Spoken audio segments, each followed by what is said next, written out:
coming in shortly, so I'm going to get him in the line.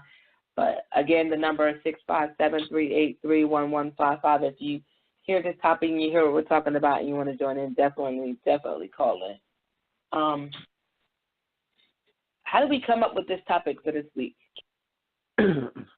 Well, you know, I've been on social media, been on Twitter a lot. You know, a lot of people are, excuse me, a lot of people I follow on Twitter and on YouTube, they like to give a lot of social commentary about black issues and stuff like that. Like, always mention on here, Sinetta TV, like the black conscious community and stuff. So they always talk about this black issues, the history, and all this different type of debates. You have Yvette Carnell, we have Boyce Watkins, a whole bunch of, you know, black social commentators, I like to call them, you feel me? And Yvette Carnell, her and this guy Tone Talk, they started this, I guess you can call it a movement, the ADOS movement, American Descendants of Slaves, of slavery. And so it's a reparation thing. So with them, you know, they focus strictly on American Descendants of Slaves, you know, and us getting our reparations and making sure the politicians, like we have a black agenda, and if the politicians ain't talking about our reparations or giving us some type of attention, then, you feel me, they won't get our vote.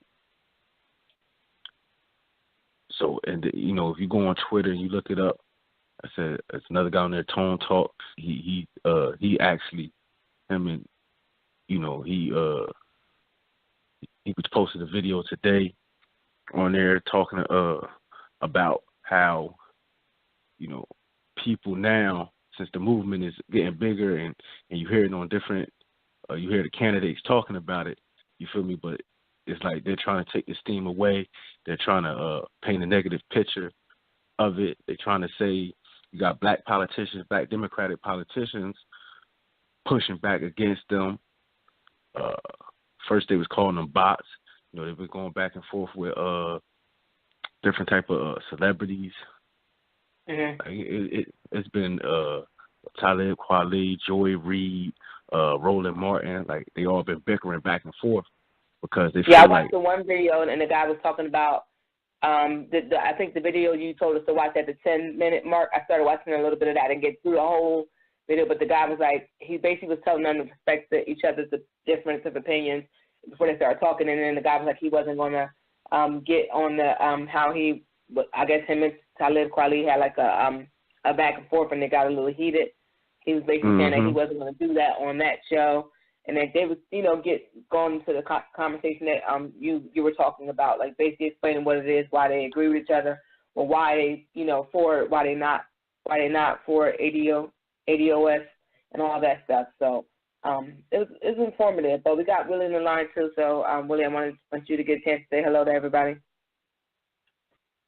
Yeah, what up, though? It's your boy Willie Styles. Glad to be on the show. Welcome everybody. What up, Willie? What up, though? Yeah, but I think this is a good topic because I know we like a lot of us heard about reparations growing up. You know, we heard about slavery and stuff like that. You know, our 40 acres and the mule and stuff like that, whatever. But I don't think a lot of us actually got into, like, you know, really getting into the knowledge of it, or, you know, especially as it's current. And I think that the ADOS brought it to the forefront, even though some people may oppose how they're going about it. They're kind of in agreement to an extent that they're bringing it to light. Mm-hmm. But it's like, that's why I mentioned, and if anybody read the summary out there, we mentioned about the H.R. 40 bill. You feel me? That bill has been on you know, they've been trying to get that passed for decades now. Who called NCOPA, because they wrote the bill, but the bill it talks about reparations, but it's really like when you look at it, it's not really saying. It's like it's about forming a committee to do a study on how for the reparations.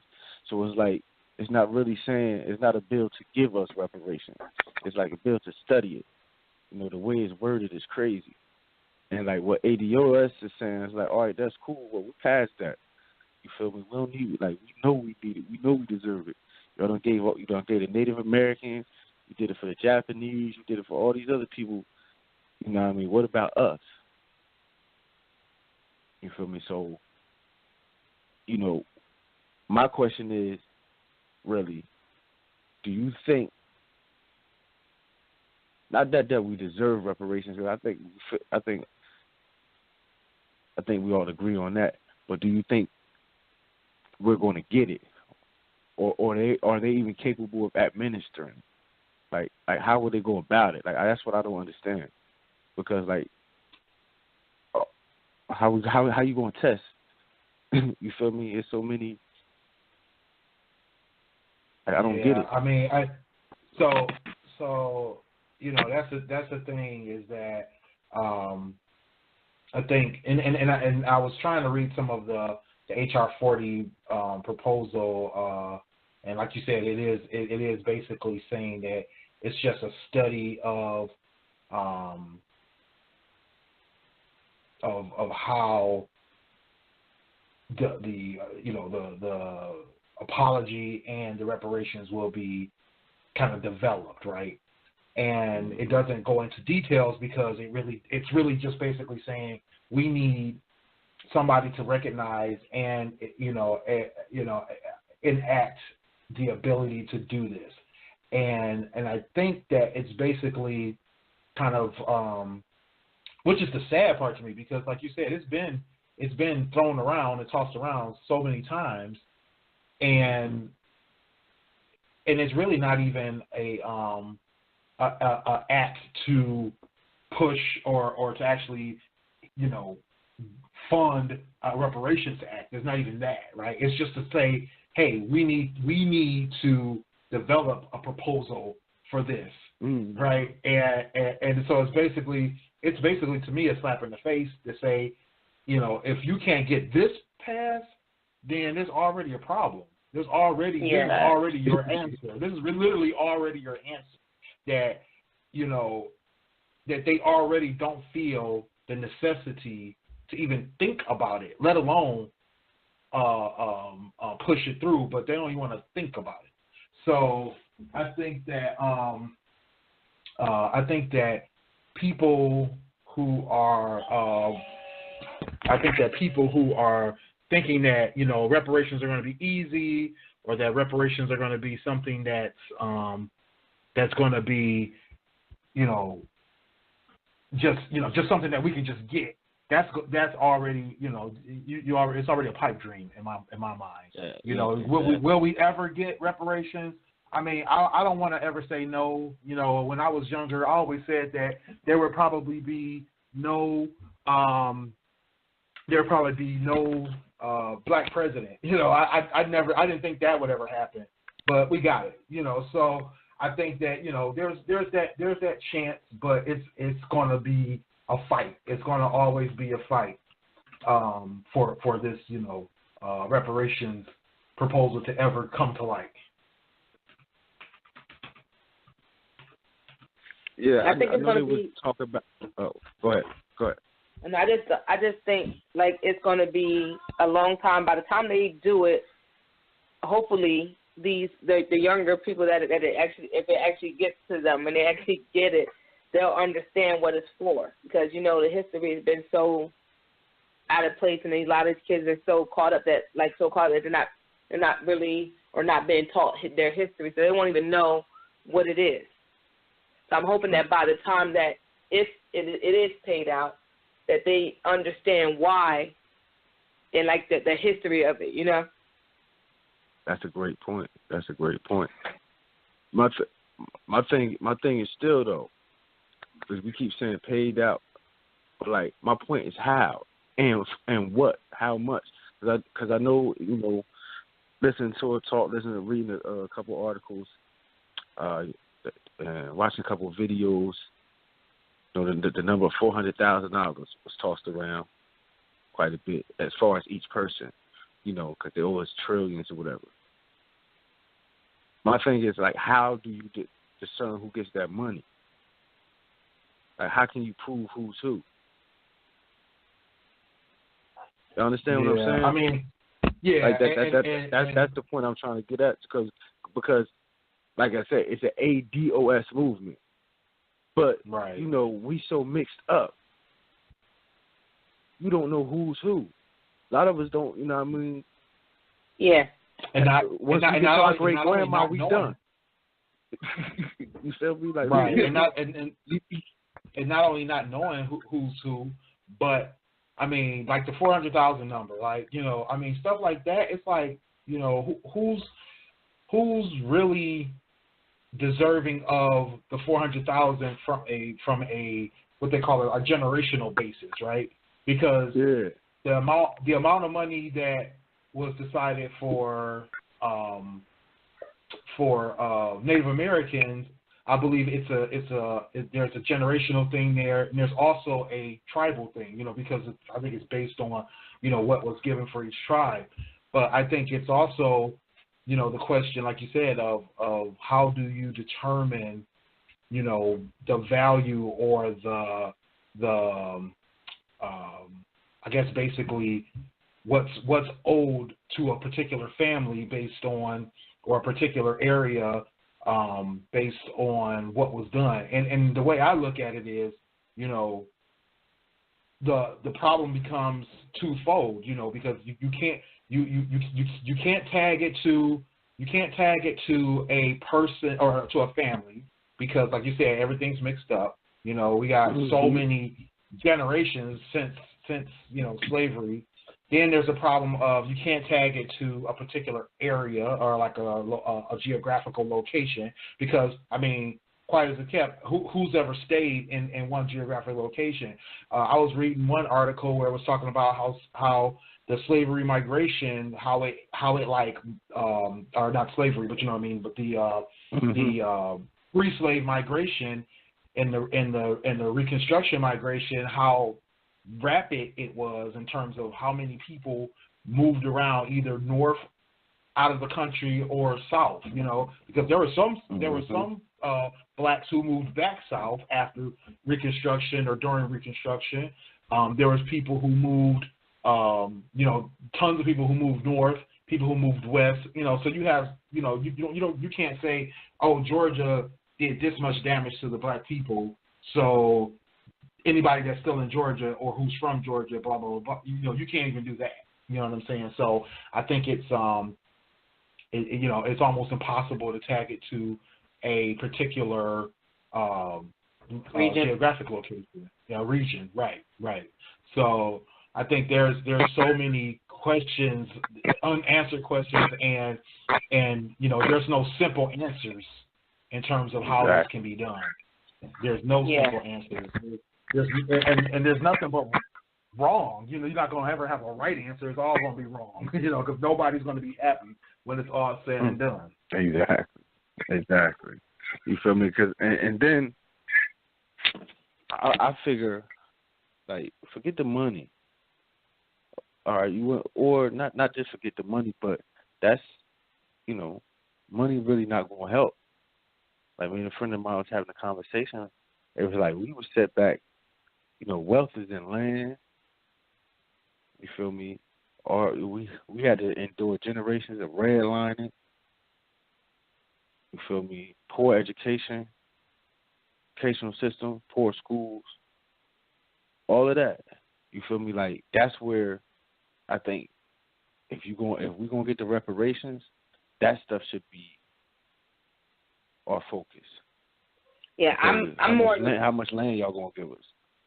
Yeah, I'm in line with you, Clint, because I feel like if that was the case, I think they should put more into these urban. I think if that's the case, if the schools are, if they were to decide to actually pay people, I think it should be invested in the communities, the urban areas where it's you know, like the ghettos, like what they say as African Americans live in and stuff like that, like the impoverished areas, I think it should be more geared towards them to have them at the same standard as all these other schools and institutions and like businesses, like being able to go into different black businesses, stuff like that. That's going to help our people, like, with the economy and our education, because that's a big thing, and stuff like that, so that we can kind of feel like we're on the same page as everybody else. I think it would be. Go ahead. Oh, I'm sorry. I'm sorry for interrupting. When you just mentioned that part, I was just kind of thinking like, but even with that, we're talking still. How would you just target black people in that, right? Because the thing is that we still have. I mean, even because like here in Detroit, I went to a predominantly black school. Every level of grade that I went to in every school I went to, but there were still white people in the school. There was still Latinos. There was, tons of Latinos because there's a huge Latino population here. There was a large population of Caucasians in my high school. So, I mean, how do we even target that? Because then at that point, we're still saying that, we're still going to have people going to be unhappy with the fact that there's still going to be, quote unquote, others who are going to benefit from those provisions. And then think about all of the black people who have to make the decision, the active decision, or the privileged decision to be able to go outside of those types of schools and those types of areas, and they're in white schools or predominantly white institutions, and they're not going to get any benefit. Exactly. And I guess that's the point. To it. You want it, whatever the reparation is, it has to really only be for those that are ADOS. You feel me? It can only benefit them. I guess that's the whole point. Right. That's the whole point of the movement. Like, we're tired of, what's good for us is good for everybody mentality. Remember like last year, my thing was my line is drawn. If it ain't about us, and I don't care. And I guess that's the stance they basically taking. That's the stance of it. Like, it's supposed to be strictly about us. We don't just forget. We done did that too many times. All these minority groups, so-called minority, they're benefiting off of our backs anyway. From all the civil rights stuff that we did, they're benefiting from. More than us. Y'all owe us more. This whole thing was built on our backs. Like, nah. It's like, nah, like, all right. You feel me? They already getting help. They already getting it. We need something specifically for us. You owe me a bag. You know what I mean? Get everybody else. You still owe me a bag. You pay everybody else. You feel me? You pay everybody else. How come we still didn't get paid? How come y'all even refuse to look at a proposal just for y'all to review giving us a goddamn reparation? Yeah, I was looking at that, and they were talking about the different ethnicities and groups that got paid reparations. And it's just like we fell by the wayside. Mm-hmm. Well, not even. I feel like not even fell by the wayside. We just wasn't. We were never even a consideration or a thought. That's the thing. Yeah, they threw us to the wayside. Yeah, they don't really care because we don't matter. That's the thing. Because they know we as long as we'll always need them. You feel me? That's their mindset.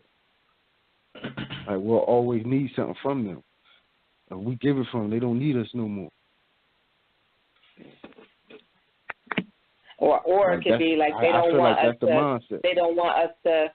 And then, or I look at it like this: they don't want us to be equal or better. Because when we did, like you look at Black Wall Street and how they were self-contained and doing what they needed to do for each other, they didn't really need the outside help. Even the Black Panther Party, how they was moving for the community. They take those types of organizations down because they realize that if we put our mind to it and we united as a whole and we did what we need to do for ourselves, we wouldn't need them, and that's scary to them. So if they realistically were to give us our money and we united ourselves and did what we were supposed to do as a community of African Americans to help each other, they can't do shit with us, and that's a problem. Exactly. So that's probably why we're not going to get it.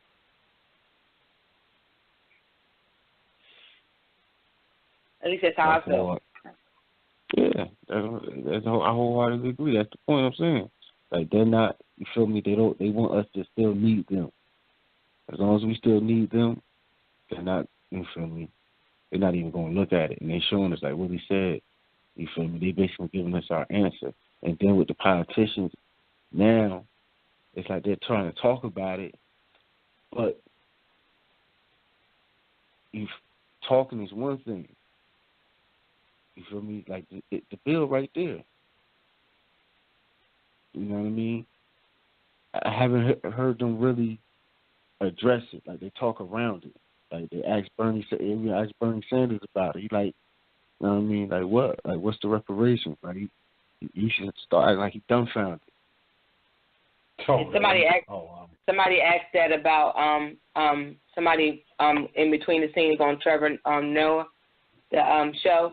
He was talking about somebody asked about that. A white audience member asked about it, and he was just explaining that, like, they were asking about reparations for everybody, and he like, no, this is why. And then he talks about a little about white privilege and, you know, why we deserve reparations and stuff like that. So, like, people either, I don't know, they don't get it. Yeah, I seen the video on YouTube of that Trevor Noah, and he was basically said, like, yeah, because he was saying he knew he doesn't deserve it. He like that, like, why would,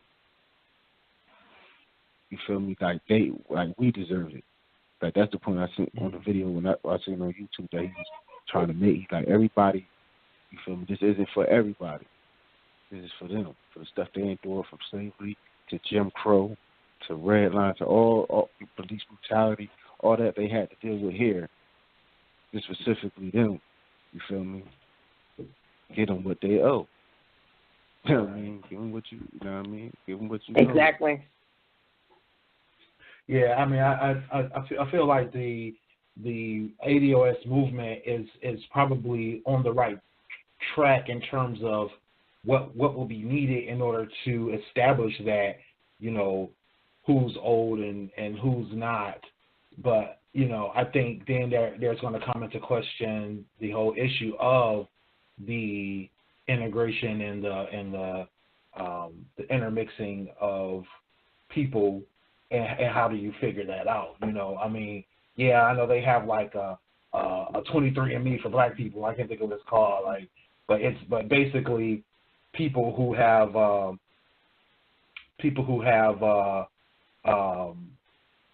mixture of different, you know, black races or different, you know, regional races. You know, how are they supposed to know, or how is anybody else supposed to know what type of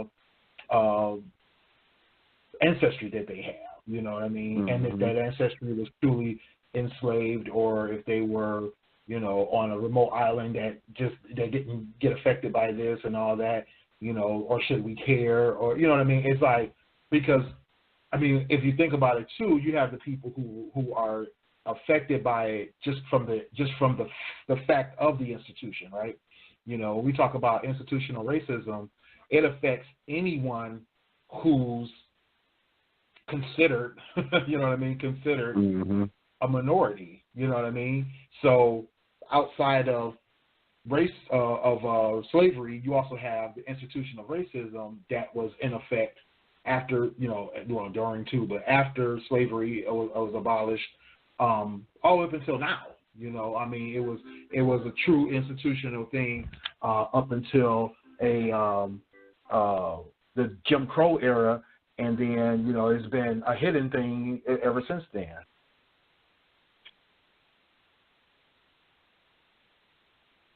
Yeah, I wonder Hello? Hello? Oh, yeah, I'm sorry. Had to go take care of something. Oh. Did you ask me a question? I'm sorry. Nah. I think I heard. I think we lost Willie. No, he looked like he's still here. But I wanna I think we lost him either.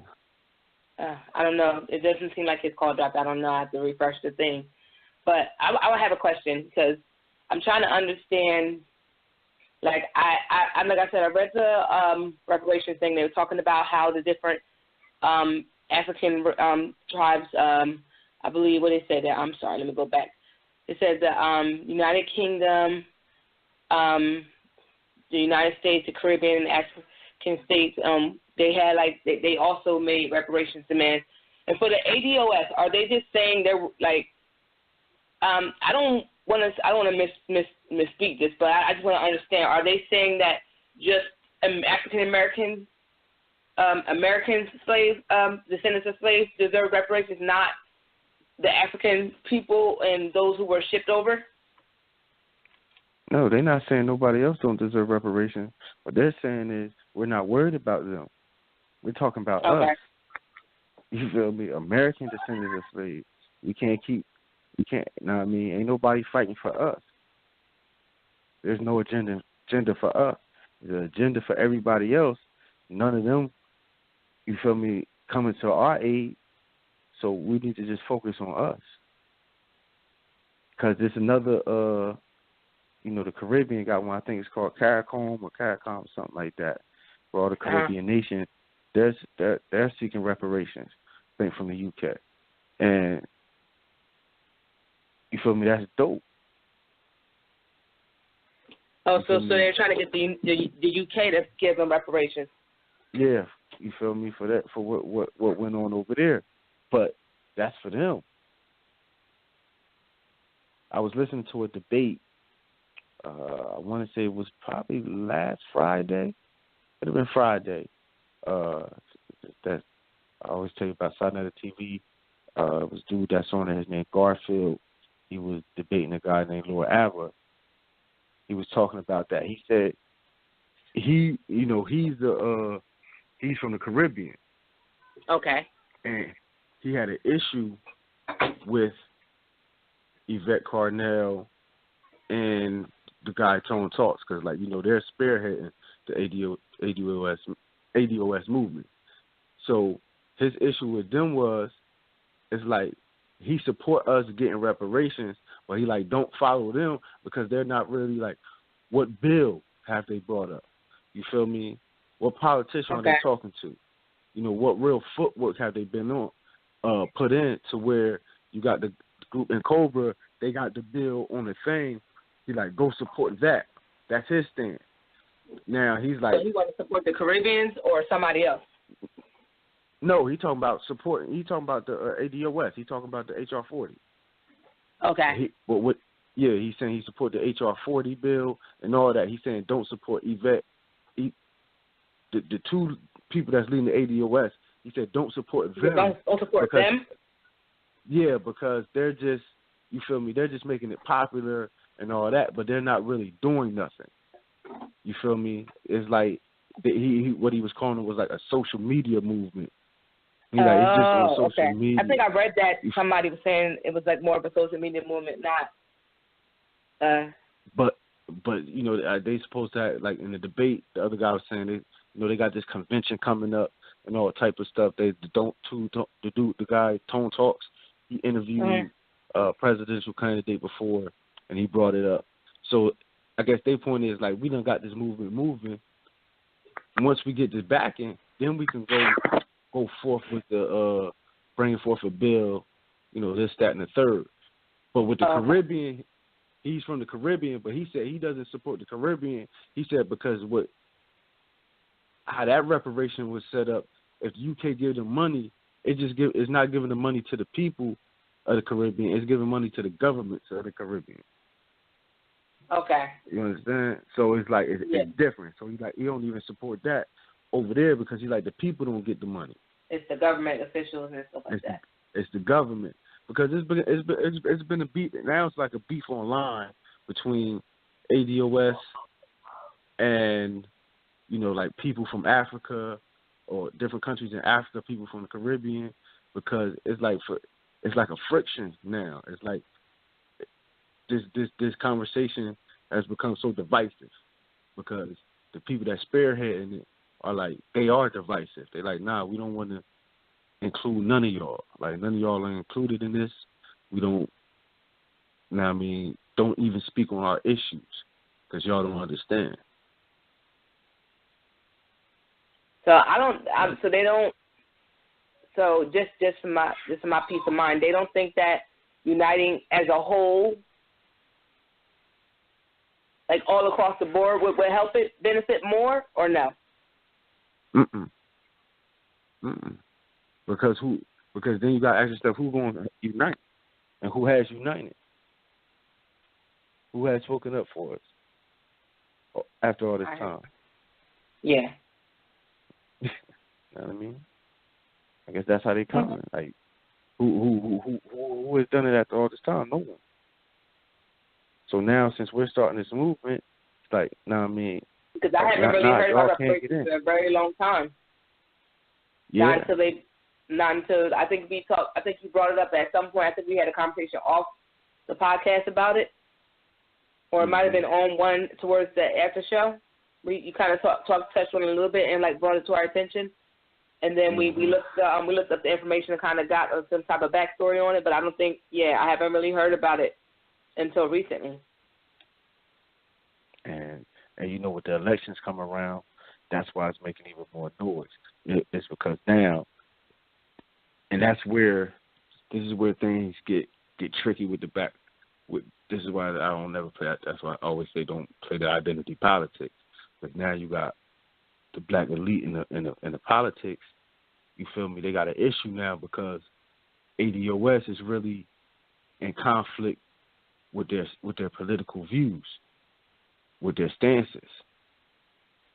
You know, that's why Talib Kweli was arguing with Old Boy and Yvette Carnell. That's why they got into it with Joy Reid. It's because so what was Talib Kweli's issue? Like, he was on the same as we. What was it? Because basically what ADOS is saying is like, you know, the Democrats, y'all not just about to get our vote no more. You feel me? Everything I be saying, like, nah, I'm not just about to give y'all votes because black people been voting for y'all all the time. Y'all haven't done nothing for us. Our situation has not improved. It's getting worse. So now we got an agenda. If y'all don't address the agenda strictly for us black people here on this land, well then, like, we not gonna rock with y'all. Y'all can't get our votes. So the black politicians was like, well, we trying to get Trump. We don't want the Republicans. They just worried about Democrat, Republican. We just trying to get them out. You feel me? They the racist ones. So if y'all not voting for us, y'all must be working for them. So that's where the conflict. You know what I mean? That's where the conflict. Like if you go, like, y'all can go on Twitter right now, go into Breaking Brown, that's Yvette Carnell, and you can look at all her posts from the day. That's basically, you know, what she's breaking down. You feel Breaking me? Brown? Yeah, it's called Breaking Brown. Okay, I'm on there now. I'm looking it up. And Yvette Carnell, like, I'm about to read something for you real quick. Okay.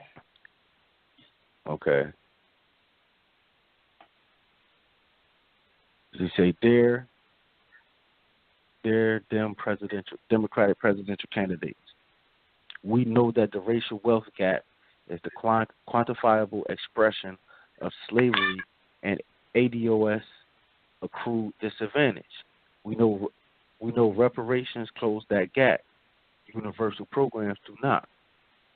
Dear Dems, hashtag Dear Dems, hashtag Lineage Matters, Reparations 2020.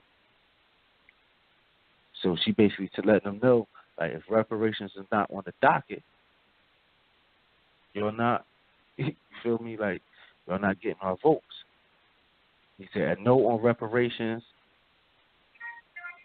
she said, a no on reparations and specific policies that benefit ADOS isn't going to energize the black vote.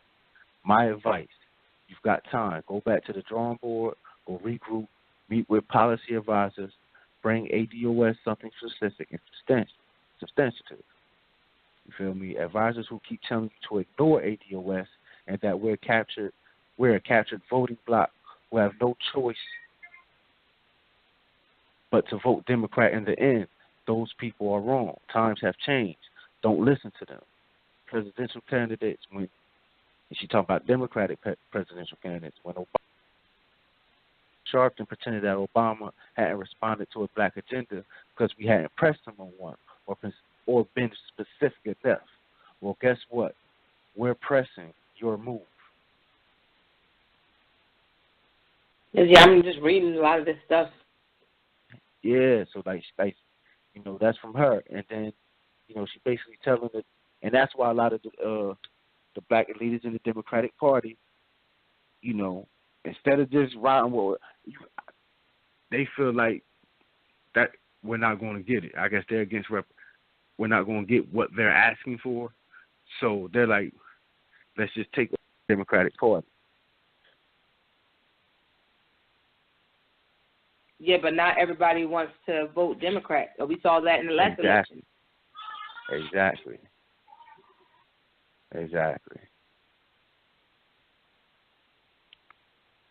You know, that's just going to be interesting going forward. Yeah. Yeah, I want to, cause Tone Talks. I guess we forget about him, and because he's just as important as what I read from Yvette Cardinal. I want to read something from him.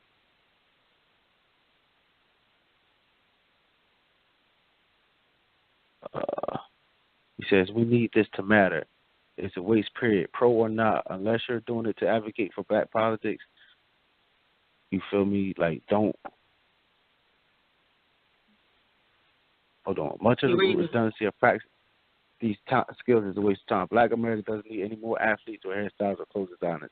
We need activists and progressive politicians and judges and scientists and teachers and black politics. You feel me? And that was I read that what's his name? Tone Talks. Tone Talks. And I say that all the time. It's like we need to. The one thing I did like with Obama is it got more black people interested in politics. It got me even more interested, even though I was already in it now. But it allowed me to dig deeper and have more conversations because more people were having conversations. More black people were having conversations that were our age, that were young. You feel me?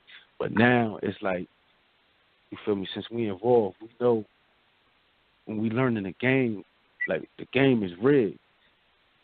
It ain't really for us unless we make it for us. You feel me? We got to learn the game. We got to use the power that we do have. If not, then the people who say our votes don't matter, they right. Our votes don't matter because we don't even know what we're voting for. We don't know how to play the game. We got to start playing the game. Yeah, I think we need to pay, like we talked about on many other shows regarding the election, we need to pay more attention. We need to definitely vote more, like we talk about. We said it several times about voting within our community and understanding what affects us and, like, you know, just understanding the process altogether. A lot of people don't. Yeah. You feel me? And then so you feel the majority of the people don't know the process.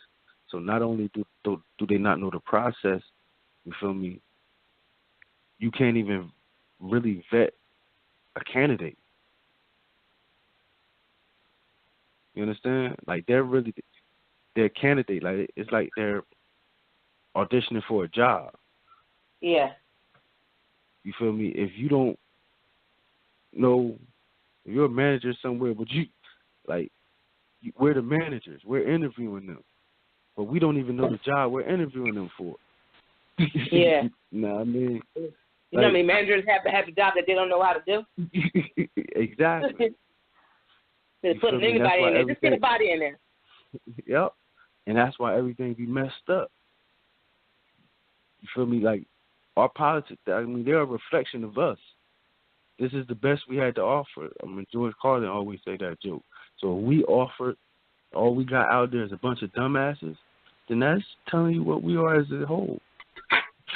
Bunch of dumbasses. Bunch of dumbasses. You feel me? Like, get it together. Get it together. You know, everybody else playing the game. Like and like I think everybody's learning now. Like it does. Like one year they wanted a politician, 1 year they didn't. They got one, and it's like they're gonna understand it as like. Unfortunately, we haven't gotten this thing down that where we learn from our mistakes. We just going right with it, and it's like we don't. Like you said, we're giving people these jobs that are extremely unqualified and expecting them to somehow be qualified. Mhm. And that's the crazy part, because how are you gonna be? I think it should be some type of I don't want to say training, but some type of idea or some type of standard of which you hiring these people at. Say that one more time for me. Huh? Repeat that again for me. I'm sorry. I said I think that we need some type of standard in which we hire these people. But see, how can we set a standard when I mean, like, in order to set that standard, like, we have to become more informed. You feel me? For the most part, we're not informed enough as a whole. As a whole, and you're right about that. We're just not informed enough. We don't, and even with our local elections, like, for the most part, like you see in our own city, how many people come out to vote? Yeah, not many. Not many. Not many even care to. They not even. You feel me? They're not even thinking about it. Yeah, because they're thinking that these local elections don't matter to them and don't affect them. And sometimes they don't even know it be going on. Like, that'd be the bad part. Like, that's that. Yeah. Like, think about, like, sometimes some of, like, your own local election, your own mayoral election, you don't even know that it's happening. But I think what needs to happen more so, at least from like because I try to stay informed, but I think that with the local elections there needs to be way more advertising. Because I don't like, other than people putting out posters at the home stretch, it's not that, I mean, not unless you're really in tune with what's going on with the city of our city, you won't really know what's going on unless you're informed. And I think that, like how we do with the presidential election, we're prepared months ahead of time, a year ahead of time. We already know who's running, like, in advance.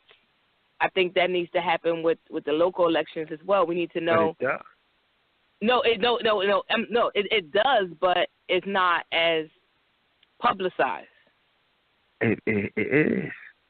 That's what I'm saying. Like, I remember, I just passed that. Even I was working on a campaign 2 elections ago. No, I know some stuff. Like, I find out ahead of time, but like, I don't know.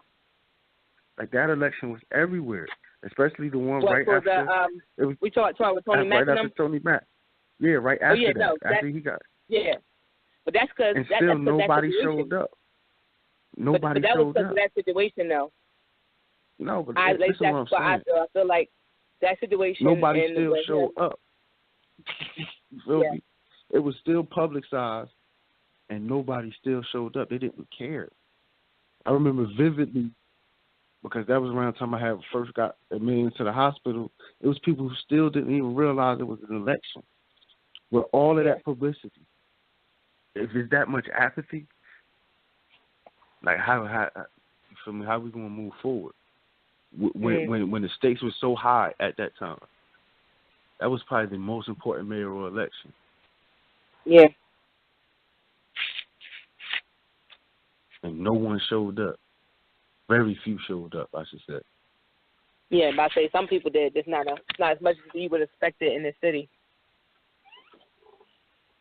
You feel me? It was like the numbers were pathetic. It was like 3,000-4,000 total. How many people we have in the city? Shoot, like almost 90. It's crazy. It's really, really crazy. Hey, I don't know, because I know, like, pissed. as a state worker, we don't even. I know a lot of, like I said, I know as a worker for the state, as a lot of people that don't vote for our governor, but we're bitching and complaining about state affairs, and it's like y'all don't even care. You didn't vote. Like, you talk about the state workers, we are affected directly by our governor, the new administration, all that. And they bitch and complain, but they haven't voted, or they haven't voted at all. And they be like, they don't care. Then. Well, make them care. You got to make them care by showing them that you care. Even when they're doing something, even when they're not doing what these state workers want or what these city and Trenton people want, they still don't vote. They just want to bitch and complain. Some people just like bitching and complaining. That should be irking me. Huh? You feel me? I said it'd be irking me because it's like if we can't even get it together on that level, it's like how do you expect this ADOS movement to get it done? Like, that's exactly. why I'm like, I feel like it's a pipe dream. I feel like it's a pipe dream. If we're gonna get, I mean, they gotta do. If they're not giving land, and then it's like I said, you give us land, like who you giving it to? Yeah, because and even that, if you give us land, not everybody know how to work it. They got to be taught. Yeah. Because, we ain't worked the land like that, not unless you're a farmer. But a lot of us haven't worked the land ever. No idea. Ever. We barely can keep a damn plant alive. Like, That's a fact. That's a fact. So what the hell we going, like, I mean, it would be better. It would be a great idea to give us land and be able to move on. But now you talk about in 2019, these people don't know how to do no growing nothing. And here's the thing. I think even if, say, they pass whatever bill in their future for reparations, I think it'll have to be doled out over a period of time.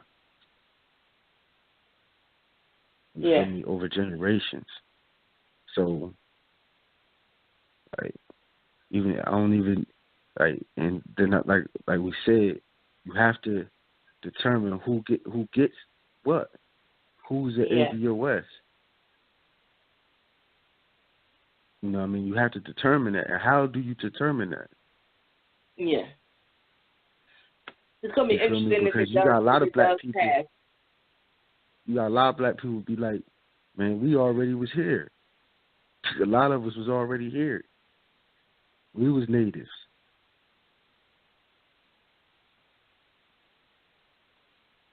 You know what I mean? But they reclassified it. That's like it get deep. So what about them? You know what I mean? Like it don't make no sense. So I really don't understand how will you be able to dole it out? How you be able to determine who's who? Willie? Yeah. What was the question you just said? You did off for a sec. Yeah. Sorry about that. Yeah, I got pulled into something else. You know how it is. It's all good. You know what I mean? Now we were just talking about how we can't even organize locally for our local elections and stuff like that. So with a movement like ADOS, how do we expect, or how can we expect to get the ball rolling on that if we can't even get it together with local elections? So we want to talk about reparations. Like, how are we going to come together to determine who's who You know what I mean? Because that's going to take a massive undertaking within itself. Right. Just to trace your lineage back. Right. Well, I mean, you got to think money's a motivator, right? So money's going to motivate people to organize, but it's also going to motivate people to cheat. You know what I mean? Exactly. It's going to motivate people to do things that are base in evil. Is going to be so much stuff going on, and especially when you start telling people no. Like, no, you're not allowed, or you can't have this. You know what I mean? Yeah. That's the other part of it. I mean, I had a friend that won a jackpot at the casino, and they were like, they were literally scared because the thing is, when you hit the jackpot, people see you, they know who you are, and now you have to fear for your life to get up out of there. You know what I mean? You don't know who's going to try to knock you over the head, who's going to try to rob you in the hallway, who's going to try to get you in the parking lot. You know what I mean? It's a fearful thing because money is a motivator, and it's not always good when it comes out. You know what I mean? That motivation. So, I think that there's a lot to consider there. I mean, especially if for some odd reason you say, the government owes us, $5 trillion, and everybody's going to get $400,000 each.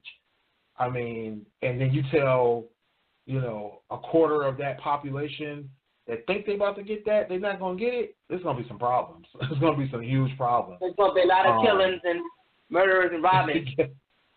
Right. On top of just the fact of some people are going to, protest. Some people are going to be mad. Some people are going to feel slighted. It's going to be so much just. I think there's so many more things to consider than can we get reparations. It's just not that easy.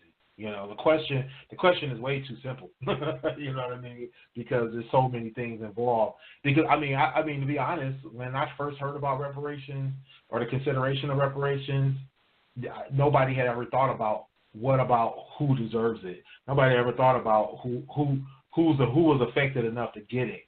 And nobody definitely thought about what's the economical impact of it when it comes to how do you distribute it and where should it be distributed. I mean, I even though I was kind of shooting it down earlier when Sonny was talking about putting it into schools or putting it into programs. The thing is that it would probably be better spent and better I won't say accepted because some people still don't feel slighted by that. But you know what I mean? I think being able to say, let's put it into something that's going to be meaningful for a vast population is probably a kind of a better way to go about it. But then again, you're going to have people going to say, hey, I can still do more with this myself than allowing the government to manage it, which that's going to be a problem because, as we all know, the government doesn't manage money well. If you look at the Reparation Consideration Bill, at the bottom of the bill, the very last line, it says to carry out the provisions of this act, just this act, the Consideration Act, they want to appropriate $12 million. Wow. $12 million to have 7 or 8 people sit in a room and think about reparations. $12 million. Which is crazy because I want to be in that room. Right. I need half of that. I need to be in that room. I need every bit of that. Right. I need every bit of that. So and so as we can, and think about your boy, Commander Cheeto. He wants $5 billion just to build a wall, or 7 or 8, whatever it is. He always makes up a new number every time he talks about it. They don't know how to manage money. They just make up numbers. Just throw crap at the wall and be like, all right, write a check, and then they just start writing checks. There's so much to think about with this kind of thing that $12 million seems a bit steep, but I think they do need a commission. They do need some insight and some thought process going behind this. They need to But where are they getting this $12 million from? Yeah, I mean, some of it has to do with one, of course, salaries because they all want to get paid for doing it. There's a whole part about getting compensated. There's other thing about the fact that they want to be able to bring subcommittees have subcommittees involved, have hearings involved, do sessions. So you're talking about, you gotta pay the bills at the what do you call that place? At the Capitol. You got to be able to pay for people who are going to be coming in there to take care of everybody that's in there. You got to pay for people's transportation to get in there, all that kind of stuff. You're talking about all the paperwork that's involved, so you got to pay for, not only pay the experts to talk. Exactly, the experts, the administrative staff. You got, you're going to have to pay all these people, pay for all the supplies. Pay the janitor for coming in to clean up after everybody. Basically, so technically that budget is based on all of that, right? On top of, again, compensation for the 7 or 8 people or whatever it is. I think it might be 12 people, but they need at least 7 people for a quorum for each meeting. So they all want to get paid too. So so you have that. You know what I mean? But like I said, I feel like it is needed though. They need some experts. They need some consultants. The ADOS people, they're probably going to need to be consulted. Whoever else wants to represent a whole population of people, they're going to need to be consulted. I mean, I know I'm an American descendant of slavery, but I don't know if I want the ADOS group to represent me. I don't know what their agenda is. There's going to be a lot of people who are going to feel that way, so there's going to be other people who want to get involved, you know what I'm saying? So there's so much to consider, and the question is how can we simplify it? You know what I mean? So I think that's the big question, is how can we better simplify this? Because if we think about it from a grand scale, there's a lot. But then it's like, at some point we have to simplify it. We have to be able to say, you know what, let's keep this as simple as possible, make the biggest impact for the community, and still be able to at least satisfy some people on some kind of scale or possibility, because you're not going to make everybody happy. You got to think about the money that's been paid. I can't think of what they call it. They don't call it reparations. The money that's been paid to Native Americans, they're not all happy about that. It's a benefit that some of them have, but not every last 100% Native American who's ever, been on, in this country has, a part of this government rather, under this government have been happy with that situation, because they knew that they had to make considerations on that as well. Some of them took money because their land was taken. Some took money because, it was more of a, benefit on not a welfare, but you know what I mean. But it was like it became part of what they needed to survive, that kind of thing. So there's considerations there that people had to make, and so we're gonna have to realize we're gonna have to make similar considerations. Gonna be things that we're gonna have to suffer through and not be accommodated for. You know what I mean, when it comes to it, because there's also going to be things that people are going to come back and say, you know what, now that you have this, you can't have that. I mean, bottom line, first thing that's going to go is, well, not first thing, but, I'm pretty sure what's going to be on the table is affirmative action. Because somebody's going to say, hey, if you get reparations, you get a hand up. Now we don't need affirmative action, or, whatever the case may be. So I think that's part of it. That's another thing we have to think about. And it's gonna be so much resentment, right? That a lot of these businesses where white owned, they might take exception, like you said, affirmative action going, or people who are already working there, they might start trying to get them out of there. Yeah. You feel me? Not even these big corporations. Like, I'm talking about smaller entities. The mom and pop shops who got the little black kid. Oh, your family got reparations. You don't need to work here. You feel me? Because they mad that you got it. They resent the fact that it even got passed. They resent the fact that your family is benefiting off of it. Them true colors, them true racial colors will show. They will show.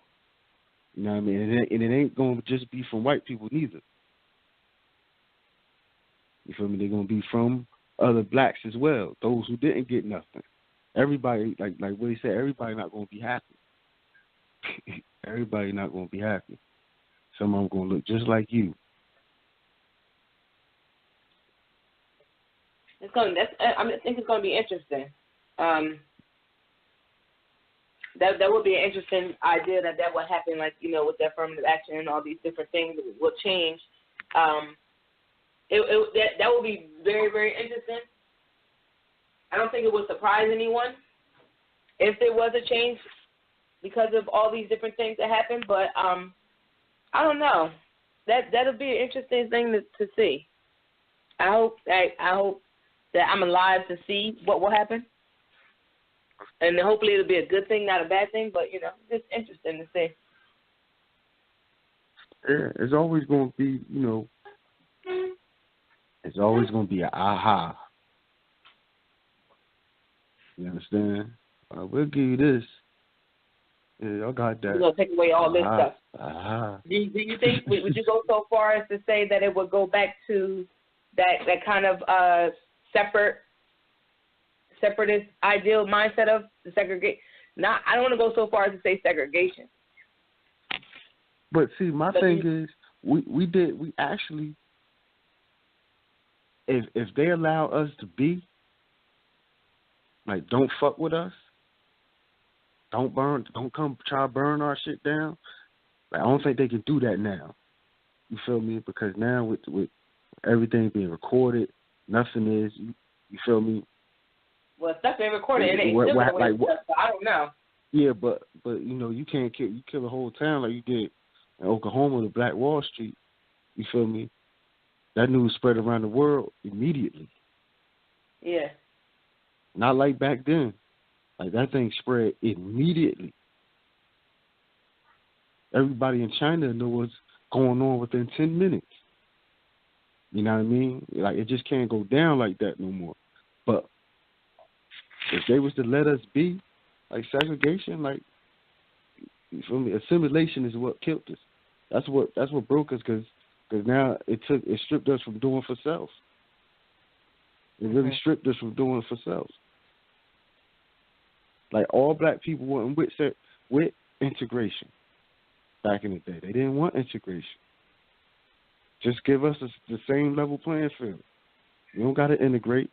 Just the same laws that y'all have, let them apply to us. That's all that's all basically we should have asked for.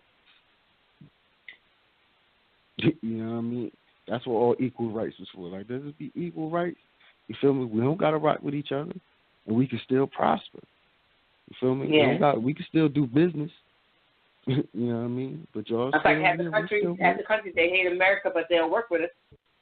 Exactly. They hate it. They don't like Americans. You know what I mean? But we're in our after show. Phone number is 657-383-1155. If you want to join in, definitely call in. We would like to hear your opinion on this topic. I actually want to switch the topic for the after show. You want to switch the topic to?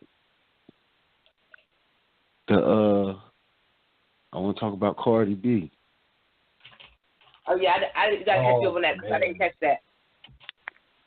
Okay, well, a video has resurfaced from 3 years ago with her doing like a little video chat live, whatever, talking about how she was venting, talking about how the things she had to do to survive. And one of the things she was saying on it was, you know, it's like when dudes would try to have sex with her, want to have sex with her, she'd be like, all right, she'll take them back to the room, drug them up, and then rob them. You feel me? And there was another video where she was talking about when a man cheat on her. You feel me? She'd be like, okay. Or like a man cheated on her or something. She was saying she'll have sex, get him in a threesome, drug him up, set him up with a threesome, but the other person to be a tranny. And he wouldn't know how to, you know what I mean, he'll wake up. Oh, wow. Yeah. She's like, That's what I do. This nigga cheat on me. What the heck? Yeah. So people online was like, well, like, yo, how is she not getting backlash for what she's saying? You feel me? Because if a man was to say he drugged somebody, drugged a female, robbed her, or whatever, you know what I mean? Like, it's a double standard. It'd be a problem. And people was also comparing it. People was trying to compare it to Bill Cosby. Now, be clear. The one where she was saying about the tranny, I don't know if she was saying she did that or she was just speaking hypothetically. Okay. Either way, if you watch the video and you see how she explained it, that shit looked crazy. I posted a little clip of it on my IG. I gotta go look at that. That's crazy. Yeah. I mean, I heard about the robbery setup and the comparisons to Bill Cosby. So I wasn't sure if the robbery setup was. I mean, I didn't know that the robbery setup was like her drugging people. But regardless, regardless if you setting people up for robbery or if you drugging them or whatever, the thing is it's all bad. Mm-hmm. But I guess the question though becomes how do we position that compared to what we allow other rappers and entertainers to say, especially rappers. Let's basically come and that's what was her point. That was her point when she was clapped back. She was like, these dudes in these rhymes been telling you about they killing and all this, but all that was fine. Literal killing, literal drug selling, literal. I mean, there's been. I mean, the crimes that are perpetuated in rap lyrics is immense and incredibly violent and crazy, and a lot of them purport to be, to be real and purport to be, either recently or recently done or never caught, right? It's like always like, oh, I did this, I did that. Blah blah blah, and of course if you put them in front of a judge and jury, they're gonna say create a license, you know what I'm saying? So of course you're never gonna get the truth. The fact that she made these statements out of fact versus out of creative license, you have to then wonder, I mean we just had a new song from Lil Wayne where he talked about doing the exact same thing. Literally the exact same thing, and it's like do you? I mean, I guess that's the question. It's like how do you justify one and not the other, or how do you not justify one and then allow the rest to pass? You know what I mean? Because we listen to it all day, every day. Not everybody, but a lot of people listen to it all day, every day. Black, white, yellow, Haitian, everybody listens to it. Every race listens to it. I'm stop saying everybody, but you know what I mean. Every walk of life listens to this stuff, and no one bats an eye. No one says a thing about it. And they're making money off of it. But I think if she would have said that in the music, if she would have said that in the song, I think everybody would have just let it go. But she said it's like she was admitting to it, to doing it. But and I guess the point everybody else online, I guess the point everybody else online was like, well, go ahead. No, we have a caller. I want to get them in. Go ahead. Hold on. Did I press the button? Because I do feel like the comparison is off. Caller, you're on the line with GFC Radio. What's your name and where are you from? Hey, it's Naj. I'm down here in Atlanta. What up, man? What up? Hello. Hey. Yeah, I'm going to be brief, man. Look, back in the day, you'd have conversations in barbershops or with your clique. There was always one fool in the clique within the shop or whatever. And within the conversation, you would shut down something they said that was stupid because it was like group consensus. You know what I mean? Well, now in the days of the internet, basically, damn fools can congregate together with stupid ideas, and that idea can travel halfway across the world real quick. And then before you know it, that idea becomes a thing. So you got to take it seriously and talk about it. So that's what we're dealing with right here. So are people going to indict Johnny Cash because he shot a man just to watch him die in a song or just talking ish, not in reality? Like she was trying to, do it for the live, do it for the gram, trying to get clout, talking ish about something she probably never did, but it sounded good to her. And then people held her accountable just because, she got the Pepsi deal, she got all that stuff, and people were, look, we got some whatabouts nowadays to the point of anything that happens, they try to find some instance where they think that's happened in another way with a different result. And they like, aha, you know what I mean? So it's just a stupid time. You're not the golden girl after all, exactly. Yeah. This country is in decline. The people are stupid, and I don't mean that as a whole, because y'all know some smart brothers. Y'all some smart brothers, but y'all know as a whole things are what they are. I mean, right. So we should be surprised by it. And then another point too is in terms of how people feel about it. You got a lot of people butthurt about her being, shooting to this superstar status based on who she is and what she did. You know what I mean? It's like people don't want to see her be successful, so they feel like every little thing that they can find, has to be highlighted and brought to light. And I mean, not to be giving her a pass. I'm just saying, I just think that people are. No, I get what you mean, man. Look, stan culture is weird. Like, it's people out here who is ride or die about somebody they never met to the level that I don't think we were ever fans of anybody, like, to that degree. So it's weird to see. But, yeah, man, they take that all the way to the hilt. And, look, if we keeping it a buck, when Plies dropped that song back in the day, some of them crackers give 400 years, and that got radio edited immediately all across the country. But you can say whatever about niggas, and, no problem. The fact that we don't see the problem there, but we find these type of problems within our own group, kind of lets you know, man, we miss the boat, man. We don't understand superstructure. We're always bickering amongst ourselves. Like this deep ADOS and Pan-African argument is crazy as hell, too. If you're a Pan-Africanist, you should be that. You should strive with it and roll with it. If you ADOS, you should roll with it. What the hell? Why argue with each other? It makes no sense. We arguing about money that check ain't been written. They ain't even determined how. We ain't even got the votes yet to get a committee to actually study it's an it, idea. like Kanye's been trying to do. No, I'm with you. I've been for reparations for a long time, but I'm saying us arguing over how the pie should be divided, who should get it and who should not, right. when we ain't even got to step one yet. That has the ingredients haven't even been bought yet.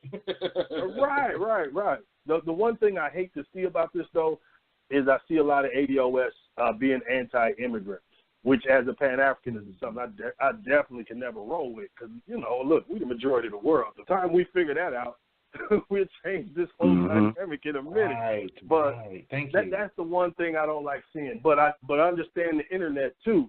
Everybody who uses hashtag ADOS ain't necessarily certified to be speaking about it or should be speaking about it. It's just, some people run their mouth, and then people judge the movement by the worst person they saw on Facebook. When it's like, no, you ain't got to judge it by Tyrone over there. You know what I mean? Leave that brother alone. It'd be so funny. It'd be so funny that some of these people who screaming ADOS, and that's anti-immigrant turn out to be not ADOS. That would be hilarious. And I got serious questions about any black movements that makes white people in America stronger. So you move the immigrant element, you remove these other groups from solidarity with us, and what group does that make stronger in America? See, now that's my question to them. But like I said, either way, if you disagree in a way that we can get along. Don't disagree to the point where you're trying to burn the other black person down because they think in a different way than you on that topic. Hell, walk away and come together on something y'all agree with later. You know what I mean? I say that all the time. Yeah, we're gonna see a lot of breaking down if money do ever get on the table. That's gonna be that's my point earlier was like it's just gonna be a problem. People gonna be trying to tear each other down, trying to take each other out. It's gonna be a problem. And there's gonna be problems, but just looking at the state of Israel right now and where they were before reparations kind of lets you know institutionally what can be done. When you start talking about building power grids and their Navy and all the other stuff that they did with their reparation money from Germany, a lot of stuff can be done for black folks if we do get that money and it's done strategically. And look, the private, once we prove it, and now you got a private lawsuit proving your lineage, if you blow that money, that's your business. You can blow that money. But it's just the structural stuff that it's going to pay for is the stuff that really matters. You know what I mean? Mm-hmm. Yep. But yeah, I can run my mouth all night on that stuff, man. So let me get out y'all way and listen to y'all. Nah, we want you to run your mouth.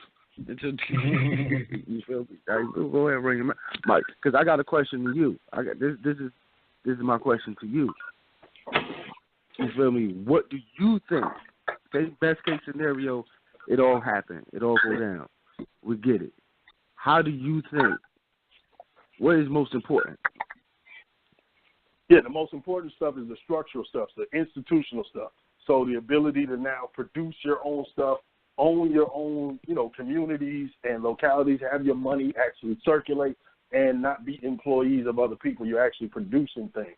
And like I said, Israel is the perfect example because before that money, look up what people are saying about Israel. The term ghetto and all of that comes from Jewish folks back in the day. So don't think that they just did all this, pulling themselves up by their bootstraps.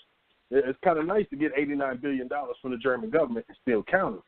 So the money that's owed to us, I think structurally, we can do a whole lot of good. Now, like I said, and this goes on with the Israeli settlement too. If they could prove through their lineage that a family member was in the Holocaust, then they sue privately. And then, that's when you talk about people getting a check. So I have no problem with people getting checks, but I think the more focus should be on the institution building, the money that's actually, that actually changes generations. And, it's old. Hell, anybody's old reparations is us. Hell. Right. Mm-hmm. True that. Oh, yeah, man. I'm with it, bro. But, yeah, don't be too hard on some of these brothers and sisters who going to get that money and blow it. Don't be too hard on them. Matter of fact, that's their right if they choose to do so. Sad as that sounds, it is. Exactly. Me and my friend was having that same conversation. I was like, it's going to be, I said, they get 400,000 because that was the number some people was throwing around, 400,000. I said, some people ain't going to last 5 months. That 400,000 ain't going to last 5 months with some people at all. You feel me? Like, and we both agreed, so what?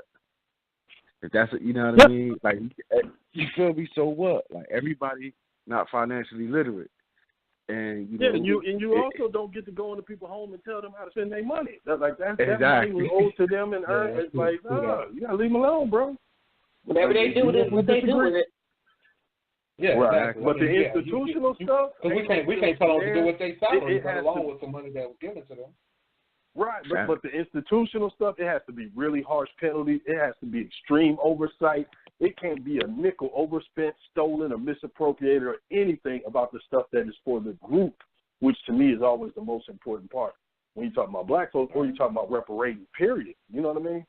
Yeah, exactly. But that's my question, though, is how do you decide what's beneficial to the group and do you allow others to benefit from it as well? Like when Sonny mentioned schools, and I was like, hey, in my schools, in the schools here in my area, it's white and black in the schools. You put it into the schools, whites are gonna benefit too. Latinos are gonna benefit too. Chaldeans and Arabs, they're gonna benefit too, and they're already getting benefited. Yeah, but if that tax base for that money is going to us and we are overseeing everything there, meaning who's hired, who's fired, and everything else, I got no problem with them coming in there. Yeah, count heads. Those 4 white kids right there, they're helping the federal grant next year. They're, you know what I'm saying? Like, I got no problem with them coming in there, as long as we running it. You know what I'm saying? Like we have complete ownership over it. Not HBCU style where we got to behave a certain way to make sure we keep our federal funding. I'm talking about, you know, this is something that black people and check out Sandy Darity. Check out the brother. Damn. Yeah, Sandy Darity. He had a book, The Debt. What's his name? Ron something. I can't think of the brother's name. But he wrote about it a lot. And those are the type of people who are going to have to sit down at the council and really lay out everything that needs to be approved. I'm not qualified to really go into, you know, details on stuff like that because I wouldn't know. You know what I mean? I wouldn't know how to get to that. Yeah, but that's one thing too. Is I think a lot of us got opinions on it, but we don't know jack shit about it either. You know what I mean? Yeah. People want things to be done a certain way, but they don't know anything better than the next person. Exactly. Well, that's why I said at the beginning, thing, I'm confused. confused. It's about knowing your limitations, though. It's a good thing. It's about knowing your limitations. Because we're good for LeVar Ball, you know, walking like a talking style stuff. But when you're doing important things, man, that's dangerous when you start getting into areas you don't know well, man. Like, I'm not going to bet on the hockey game tomorrow. I don't know nothing about hockey. You know what I'm saying? Like, it is I'm not going to do it. Right. And that's why I said earlier, it was like, that's why I was confused. That's why I was like, the conversation is dope. You feel me? To me, it's just a great idea because, I can listen to Yvette. I can listen to Tone. I can listen to all these other people. I can read the Cobra bill. But it's like, it's still like a pipe dream to me. Like how, like that's going to take a massive undertaking. You understand? And it's like then if you get it done to actually do it now everybody gotta get this. Like you said, you gotta do the institutional stuff. How all that's gonna get implemented? Who's gonna implement it? How are we gonna decide who? Like that's a lot. The Israelis did it, the Japanese did it, so it can be done, and we've got some of our best and brightest who can do it. The biggest issue is getting people to actually agree with it and then say that, yes, people do deserve that because the opposition is going to be strong. We already know that. But my out that I've been telling a lot of people, just think about this. You got China climbing to where they are right now. Biggest adversary the U.S. has seen since the Cold War. And when the U.S. tries to talk about human rights violations with China, China is going to bring up the racial relationship in America to whites to blacks, the abuses, the police killing, all these other things. And at a certain point, it's going to be beneficial for the U.S. to look at reparations as a way to try to cleanse some of their public relations. Think about Germany. How much worldwide business would Germany be doing right now if they embraced their Nazi past as opposed to saying it was wrong, it was terrible? That's the worst part about it. You see what I'm saying? So at a certain public relations point, you can start to see where it makes sense because, look, China's growing 8% a year. The U.S. is lucky to get 3.5. Trump was bragging about 3.3 a couple weeks ago. We got 3% growth. He's bragging. China and India doing 8+ every year. So, you know what I'm saying? Yeah. But yeah, man, y'all hold it down, man. I'm gonna hang back and listen to y'all, man. Put me some food. Appreciate you, brother. Appreciate you calling. Thank you for calling in. Thanks for letting me on. Y'all have a good one. Yeah. But Nas always brings some good insight when he calls in. Yes, definitely. But shoot, it's about that time. Yeah, I think that was a great way to close out the show, though. Yeah. So my last thing is, man, listen, I hope we get it together, it come through, we get it done, and we figure it out. You feel me? I think that'd be dope. I think the ancestors would be proud, and feel me, like Brother Nas said, we got to have our best and brightest on it. If our best and brightest on it, we can get it done. Right. Yeah, definitely. Yeah, I definitely feel like it'll be a good look too. I think it'll be, like you say, I think from an institutional level, it will be amazing to see things built up for, us as a people, but our communities. You know what I mean, and seeing our communities prospering behind something like that. from an individual level, I think people, there's going to be people who are going to be smart enough to do the right thing with it as well. I think the population that's not going to do the right thing with it will be small. I think it'll be a lot of people who will create some generational wealth behind it. So I think that there's promise there. And then, he said from an institutional standpoint, being able to bring up a community, it'll definitely make us more stronger, make us more apt and able and capable of doing some bigger things. Look what we did with nothing. Give us something, they take it even further. So, I think it's definitely it could be a good thing, but we got to get over the hurdles first, and we got to get the respect from the government to even just consider it.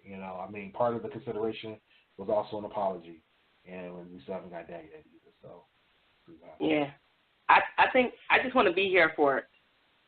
Like, I want to be here to witness it happen if it does, and while we're still alive.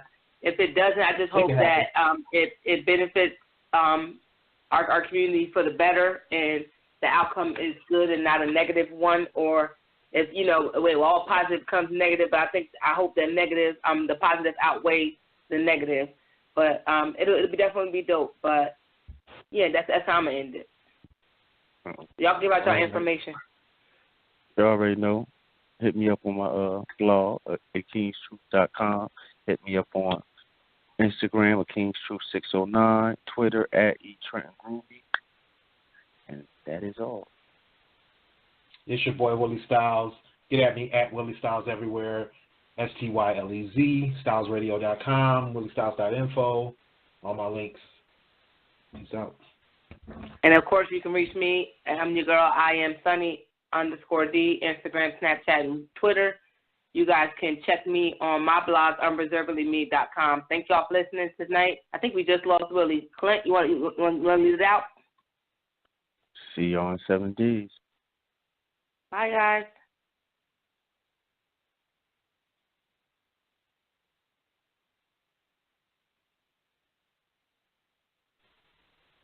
Blog Talk Radio. Hey, everybody, it's your girl, Sunny D. Welcome to tonight's show. It is March 28th, 2019. March is over, guys. It's about to be over. If you're listening right now, you're on blogtalkradios.com/GFTradioshow.com. If you're hearing the playback, you're either on iTunes, Google Play Music, SoundCloud, or YouTube, or back on blogtalkradio.com. If you guys want to call in, phone number is 657-383-1155. Clint, you want to say hi? What's going on, good people? You already know what it is. Your boy Clint. What it do? Yes, we got a great topic for y'all tonight. It's definitely a really good one. I know you guys have been following the news. There's a lot of stuff, a lot of talk about what we're going to talk about tonight. So definitely I'm going to get into that. If you want to tweet us at GFT_radio.com, go to Teespring, get y'all some merchandise. Merchandise helps with the progress of this show. So go to teespring.com/stores/GFT radio.